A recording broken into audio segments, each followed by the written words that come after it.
It's time for today's travel and cruise industry news. With the latest from travel and cruises around the world, here's your host, Chillie Falls.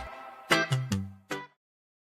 morning. Welcome to Travel and Cruise Industry News on this Friday, the 17th day of June, 2022. A Rolls-Royce taken from a ship. Travel and Cruise Industry News for the 17th day of June, 2022, coming to you from Bedford County, Virginia. Today is National Eat Your Veggies Day, folks. Now, I go along with that. I enjoy my vegetables. I'm pretty good about that. Of course, I do always try to get my vegetable levels up where they're supposed to be with a Bloody Mary. But and seriously, do enjoy veggies as well. So go out and have some veggies today, folks. Fairly busy day with cruise ships from North American ports. Up in Boston, Norwegian Pearl gets underway. Bayonne, Oasis of the Seas. Down in Port Canaveral, you got Carnival Liberty and Independence of the Seas. In West Palm Beach, Margaritaville at Sea Paradise. Down in Miami, the Norwegian Sky.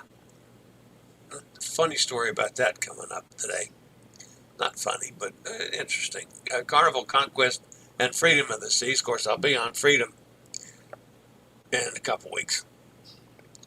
Less than that now, 10 days. Out in Los Angeles, Long Beach, the Carnival Radiance sails. In San Pedro, the Navigator of the Sea sails.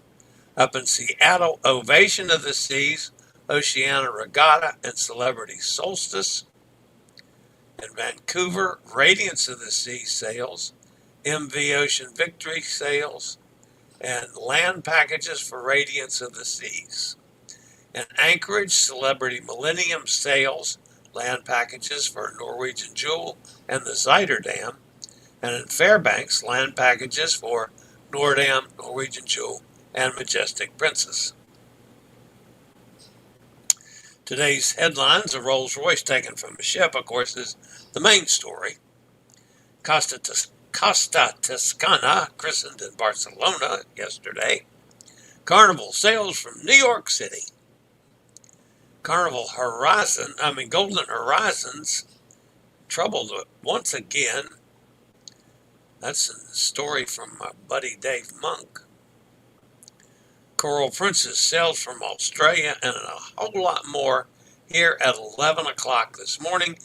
If you access or you're listening to this via the podcast, you can always access the podcast via my blog, which is accessadventure.net, or wherever you get your podcast from. Just search for Travel and Cruise Industry News, and the Old Fat Travel Guide should pop up.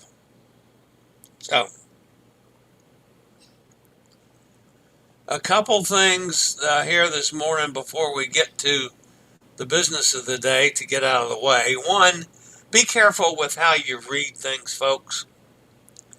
And I'm guilty as anybody on this one. I got a message this morning from Norwegian about my upcoming cruise, which is the Hot Air Tom cruise in August.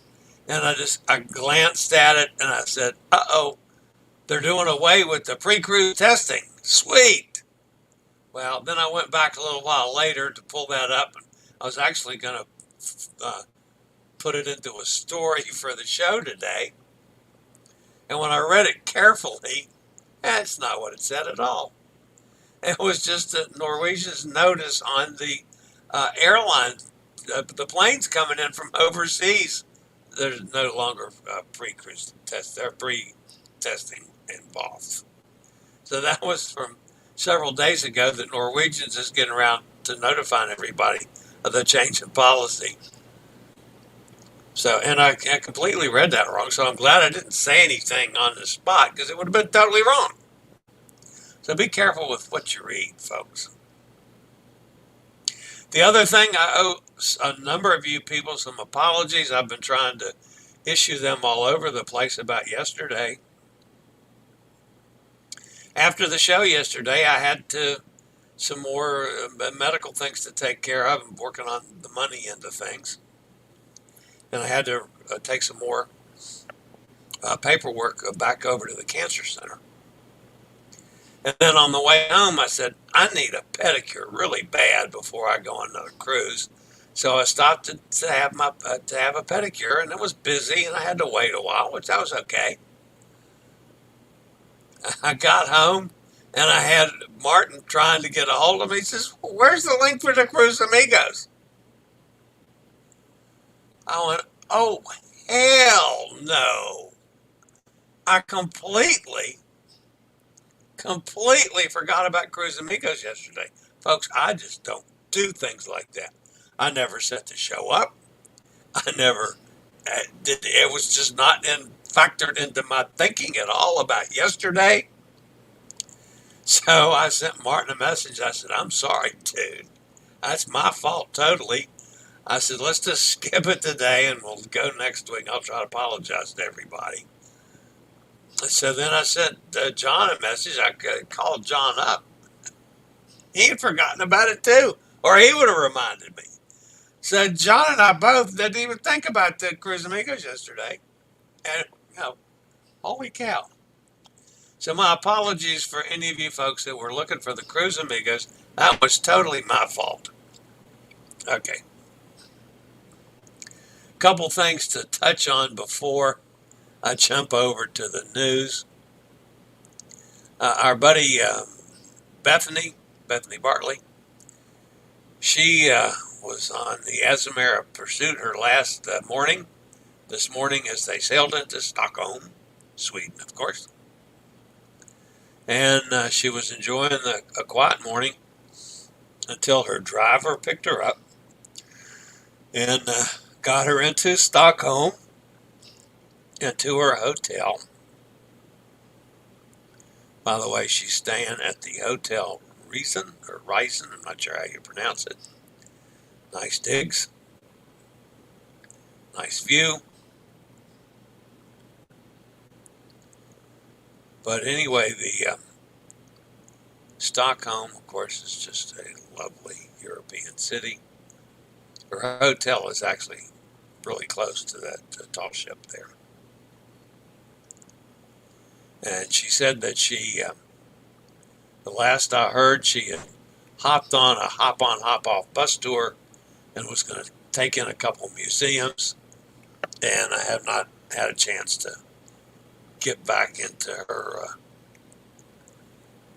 postings to get information on that. I'll have that tomorrow. Meanwhile,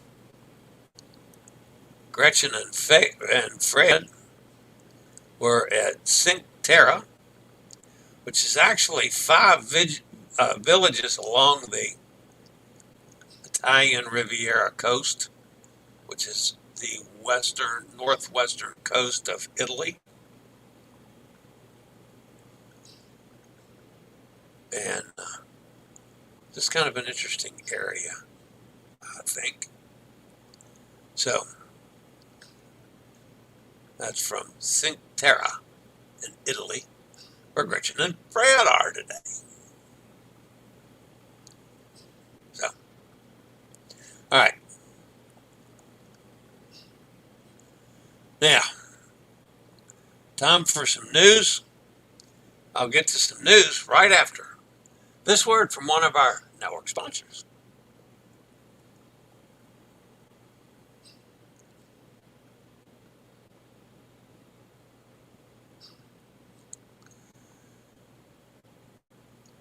All right, today's top story has to do with the Rolls-Royce.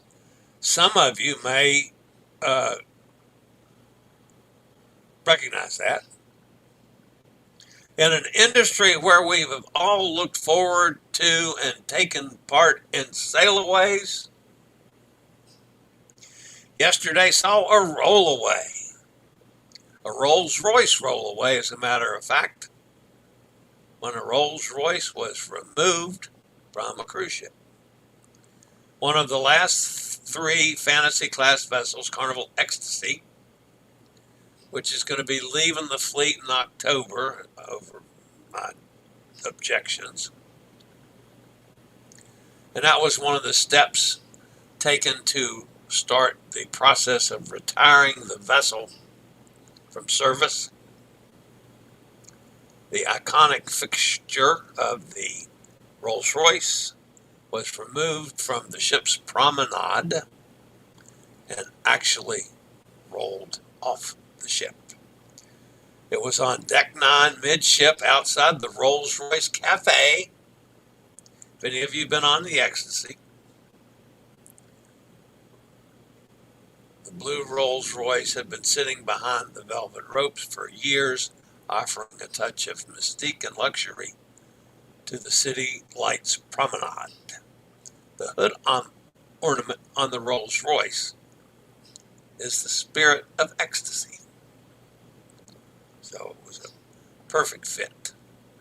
The vintage car was carefully maneuvered out a promenade window and lowered by crane while the ship was docked in Mobile between sailings yesterday. The delicate operation was taken slowly to ensure the car was not damaged, but there was no delay in the ship's operation or departure on its current 4-night sailing to Cozumel either. Carnival Ecstasy's last voyage is a 5-night Western Caribbean itinerary visiting Costa Maya and Cozumel. It'll set sail on October the 10th. Carnival Cruise Line brand ambassador John Heald is planning to be aboard that final sailing, and a special send-off is sure to be in the works for the vessel. Unlike the other 5 Fantasy-class ships that were scrapped during the global shutdown, Carnival Fantasy, Carnival Fascination, Carnival Imagination, Carnival Inspiration, and Carnival Sensation, Carnival Ecstasy is the only ship of this popular class to be receiving a farewell season. The 2 sister ships, Carnival Paradise and Carnival Elation, are remaining in the fleet, at least for now. Do you have a guess where the Rolls-Royce is going? If you do, stick it in the chat. Some of you may know. But anyway, stick a guess in there before I actually tell you where it's going. The Rolls-Royce has not been sold, traded, or scrapped. It has, at least rumored at this point, to be moving to the upcoming Carnival celebration as a tribute to Carnival Ecstasy and her glory days serving the Carnival Cruise Line for more than 30 years. I think that's pretty cool. Carnival Celebration will be the home to a number of unique memorabilia pieces from former Carnival ships in the new Golden Jubilee Bar and Lounge, and the new Gateway Zone, which was recently announced on the XL Class cruise ship. One-of-a-kind space unique to Carnival Celebration, the Golden Jubilee will feature distinctive pieces from a variety of ships. It's not likely that the Rolls-Royce will fit in that space, but I have a feeling they'll find a place to have the Rolls-Royce continue on a Carnival ship. It's just my guess. Costa Toscana, which actually started sailing back in May, it's the second LNG-powered cruise ship in the Costa line. Had guests on it for some time now. The Carnival-owned cruise line officially named its new flagship in a ceremony while the vessel was docked at the port of Barcelona, Spain. Costa Toscana was named by godmother Chanel, a young singer who has been successful in Spain and across Europe since the Eurovision Song Contest.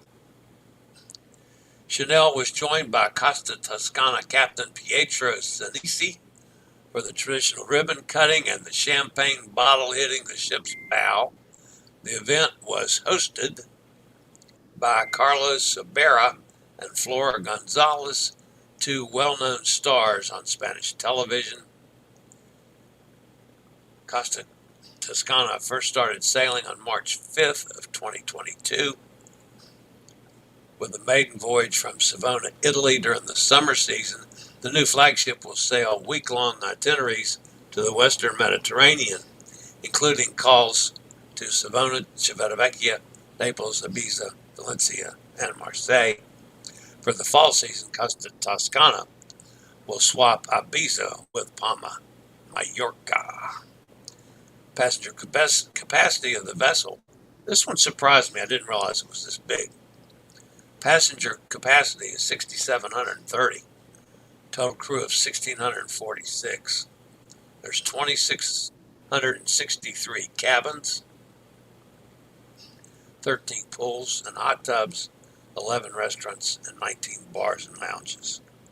So that's a big ship.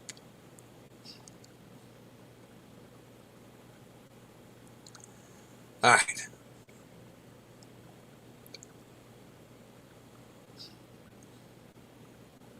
Cruise travel continues to reopen and expand these last couple months, with travel restrictions easing. Carnival Cruise Line has just restarted cruising from another popular U.S. home port, New York City. Carnival Magic arrived in the Big Apple yesterday in preparation for a diverse season of itineraries for the next few months. The Dream Class Carnival Magic is reopening the home port for Carnival Cruises for the first time since the lockdown began in March 2020. The festive atmosphere greeted guests, including a ribbon-cutting ceremony to commemorate the day. The first cruise is a 4-night sailing to Bermuda, including 2 days at sea, and a full 8 hours at King's Wharf, the largest port in Bermuda. Throughout the summer months, Carnival Magic will offer multiple 8-night Eastern Caribbean sailings, including calls to Amberco, Grand Turk, San Juan, St. Thomas, and the private island Half Moon Cay. The exact itinerary varies by sailing date.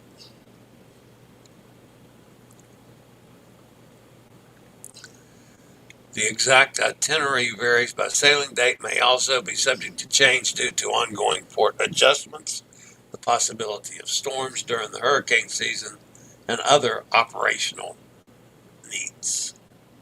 Several other sailings to Bermuda are also planned, ranging from 4 to 6 nights. In September, the Magic will also offer 2 special 7-night Canada and New England sailings, visiting New Brunswick and Nova Scotia. I have done those sailings from New York twice before. Loved them. These departures are September 10th and 17th. At the height of the fall foliage season, Carnival Magic can welcome 3,690 guests at double occupancy. Up to 4,700 passengers may be on board when the ship is fully booked. Carnival Magic now sailing from New York. All 14 of the cruise line's U.S. home ports are now offering Carnival Cruise getaways. Of course, the Magic, in between New York and when it gets back to Florida, stops in Norfolk and does a series of cruises out of Norfolk, both before and after. So, anyway, that's coming up as well. All right.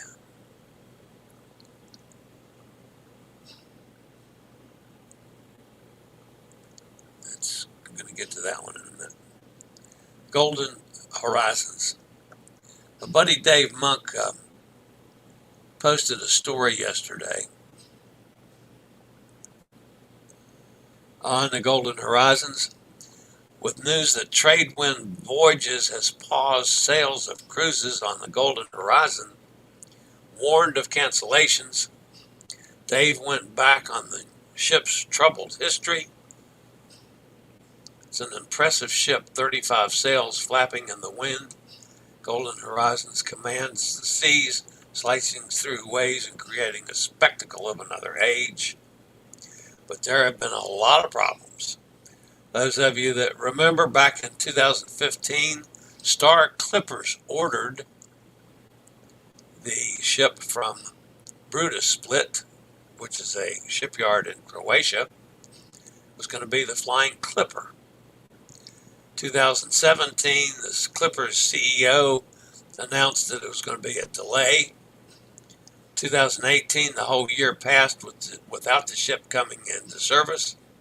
2019, Split declared that the Flying Clipper is done because of a dispute with Star Clippers.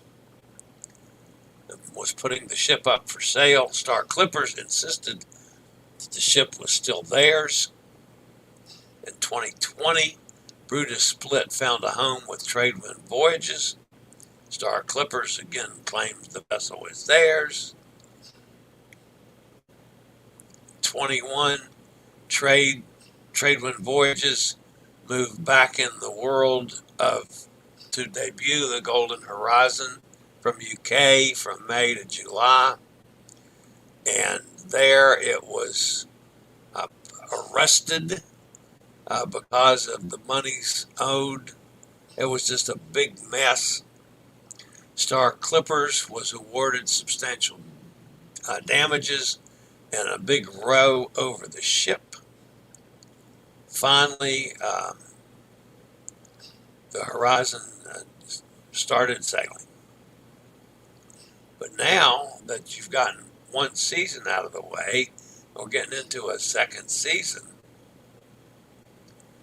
The financier of Split is Russian. And because of the whole situation with the Russian war going on and boycotts, Tradewind has had to pause cruise sales and warns of cancellations because of the sanctions on the Russian-owned bank that lends money to Split. So it's just been an ongoing bunch of garbage for this ship. So, and not sure where it's going to end up.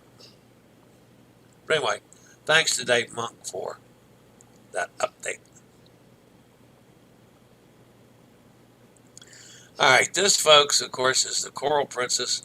The Coral Princess sailed yesterday, actually, from Sydney, Australia, which is the first time a princess ship has sailed from Australia. Australia just recently got its season open, and we're going to have a special guest from Australia on one day next week, I hope. We're working on trying to get the timing down on when we can do this. But anyway, things are underway in Australia. That's not the story on the Coral Princess. This is the story on the Coral Princess. This lovely couple, and they are something else. Marty and Jessica Anson, their names. They're from Brisbane. They embarked on back-to-back cruises on the Coral Princess. The Ansons have already cruised 31 times with Princess, spent 1,100 days at sea. They had eagerly been awaiting cruising return to indulge their love of holidaying on the high seas. So from now until August of 2024, the couple is going to sail on 53 back-to-back cruises, including 2 world cruises. How about that? 800 days at sea. I wouldn't mind 800 days at sea. I'm not sure I want to do it on the same boat. But they have. And man, can you imagine the bill for that one? Oh, wow. God bless them. Lovely couple. I was able to listen to a couple of news reports which had some interviews with them. Really sharp. But anyway, that's the main story on Coral Princess getting underway yesterday. Wow, what a blessing to the cruise industry these guys are. Love to be on the Coral Princess with them. Love to be able to talk to them. That would be fabulous. All right, let's jump over in the chat room. See who's with us today. Hot Air Tom's here. Carol's here. Lizzie Lou's with us. Mike's with us. Hi, Mike. Amy's here. Cindy, Sunny. Cindy says, I got the NCL too. I got scared away every time I get an email to cruise after my back-to-back was canceled. Yeah, I understand. I mean, boy, I sure did a quick glance at it and got the wrong thought of what that one said.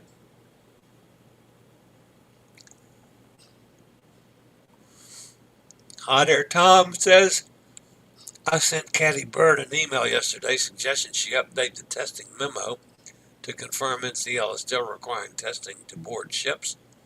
The memo had lots of people thinking testing was over. Yeah, it was at a glance that way. It was just not real concise, not real well written. But I'm glad somebody else noticed it too. I bet the NCL phone lines are clogged with people asking if testing's over. I bet they are too. I bet that started an avalanche. Cindy will be on Celebration April 2024. That's awesome. Celebration's one I want to go on. There's no doubt about that.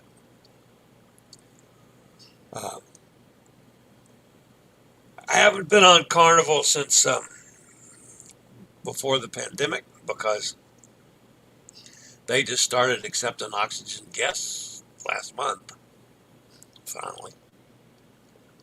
So, my first one's going to be with Cindy when I'm on Carnival Paradise. I don't see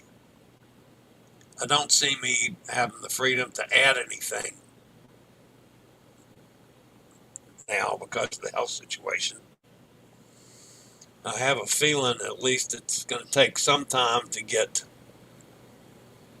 the meds all set up and going.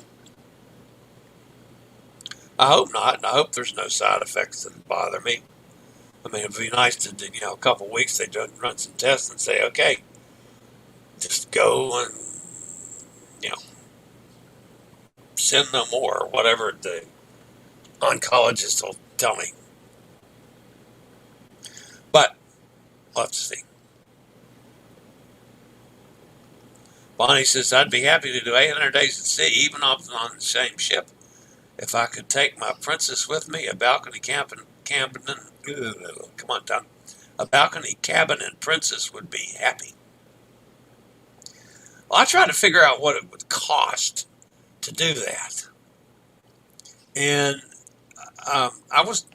the world cruises are not near as bad as I pictured them to be. With princess, they're not as bad as some of the other ships that do world cruises. Hi, Katie. Hi, Nikki. Glad y'all are with us today. All right, it's Friday, folks. I don't have anything scheduled for the weekend. However, if anything happens, I will definitely get it up as I did last weekend. I will stay on top of the news. I will keep working on catching up with all my, I'm 30 or so behind on doing the short videos that I'm trying to do, promoting various things and trying to attract more people to the channel. So, and I'm looking forward to next week. My son will be here for a couple days, so that'll be fun. And then he leaves on the 24th.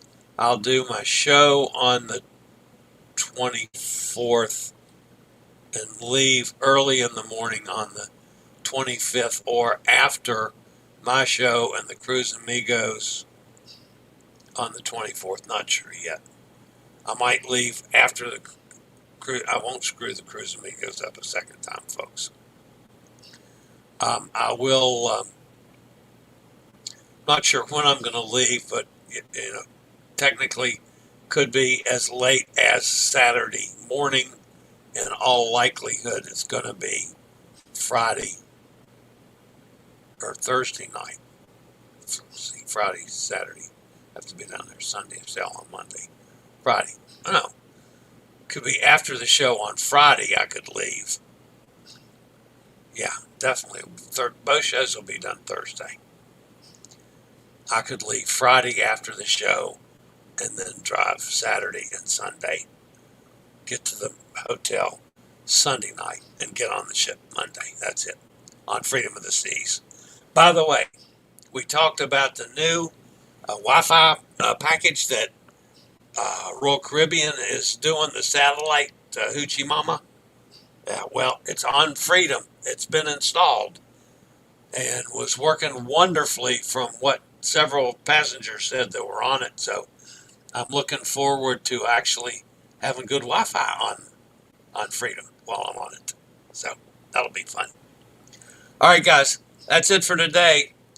Y'all have a fabulous weekend. Thanks for being with me. If you're new to this channel, appreciate thumbs up. If you have not subscribed, please consider doing so. Doesn't cost anything, helps the channel out a bunch. You'll be notified when I go live or when I post a new video. In the meantime, y'all, thanks for being with me.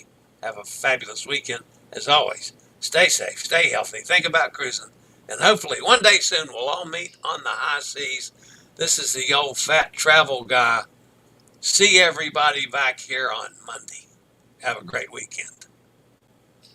I regularly post videos on all facets of the travel and cruise industry, so if you like to keep up with the latest in cruise ships, ports of call, cruises themselves, Chillie chats, and travel and cruise industry news, just hit the little subscribe button in the lower right-hand corner, hit the bell notification so you'll be notified when a new video is up or we go live.